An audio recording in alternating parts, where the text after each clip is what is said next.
ఎస్తేరు అనాథగా ఉండే సమయం అయిపోయింది. ఏ సమయం వచ్చింది? రాణి అయ్యే సమయం వచ్చింది. అంతే. ఆమె రాణి అయ్యే సమయానికి హేగే కూడా పక్కనే ఉన్నాడు. ఎందుకు చెప్పనా? ఇంక వేరే వాళ్ళు ఉంటే చెప్పరు. ఎవరికి? ఎస్తేరుకి నువ్వు ఇట్లా తయారవ్వమ్మా అని చెప్పరు. హేగే ఉంటేనే చెప్తాడు. అందుకే హేగేని నియమించి ఎస్తేరుని అక్కడ తీసుకెళ్ళాడు. నువ్వు ఇట్లా ఆలోచిస్తే వాక్యాన్ని నీకు యేసు రక్తమే చేయం, వద్దన్న ఉరుకుతావు దేవుడి కొరకు. హల్లెలూయా. చెప్పుకుందామా? నా టైం ఒకటి ఉందని. మొర్దెకై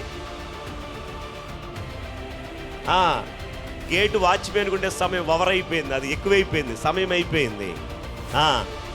అహష్వేరోషు పక్కన కూర్చునే టైం వచ్చింది. హల్లెలూయా, హల్లెలూయా. దావీదు గొర్రెలను కాసే సమయం అయిపోయింది, రాజుగా అభిషేకించబడిన సమయం వచ్చింది.